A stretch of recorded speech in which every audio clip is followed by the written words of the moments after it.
Bonjour à tous, nous sommes aujourd'hui dans les rues de Caen pour parler du handicap visuel. Est-ce que vous savez comment les personnes aveugles ou malvoyantes vivent au quotidien? Est-ce que vous savez quels défis elles rencontrent? Eh bien nous allons découvrir vos impressions ensemble tout de suite. C'est parti!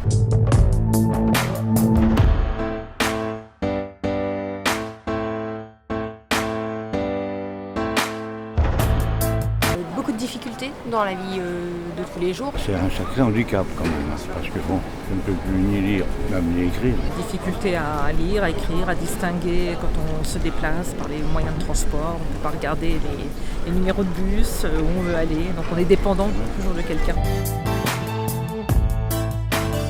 J'ai une très forte myopie et je pense que c'est une forme d'handicap visuel puisque par exemple il y a certains métiers que je peux pas faire. Mes cousins et cousines, tous étaient la démêlée là, donc tout comme moi.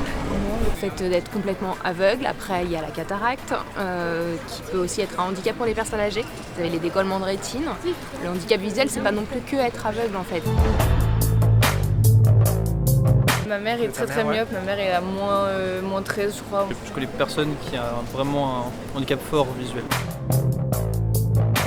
C'est assez difficile parce qu'on a l'impression que c'est impossible. Non. Ouais, bah surtout après par exemple après des films. Ayant vu jusqu'à mes 19 ans, c'est vrai que ça me paraît compliqué de s'imaginer ne plus voir.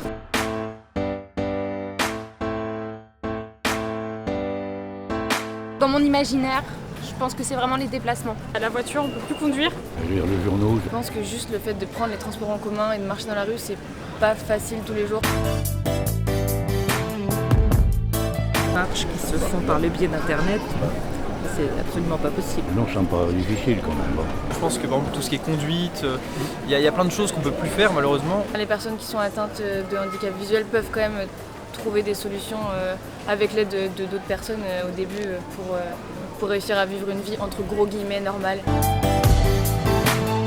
Je suis un guide.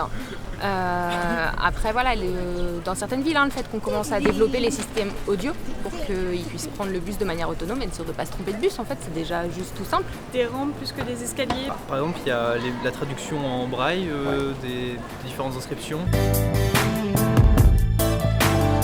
Il y a eu quand même des améliorations, enfin, je vois à Caen sur les trottoirs plus plats pour pouvoir traverser, il y a des choses qui sont faites aussi pour les malvoyants quand même. Je trouve que c'est surtout la sécurité dans l'espace public qui est peut-être pas suffisant. Si on regarde comme ça, typiquement là par exemple il y a une marche, je pense que c'est surmontable mais c'est relou.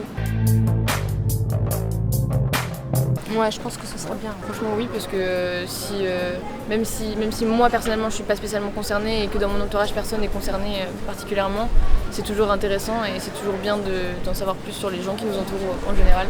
Pour mieux comprendre et soutenir la réalité des personnes vivant avec une déficience visuelle, rejoignez-nous le 25 septembre 2024 à Hérouville-Saint-Clair pour la journée Parcours de vie des personnes vivant avec un handicap visuel.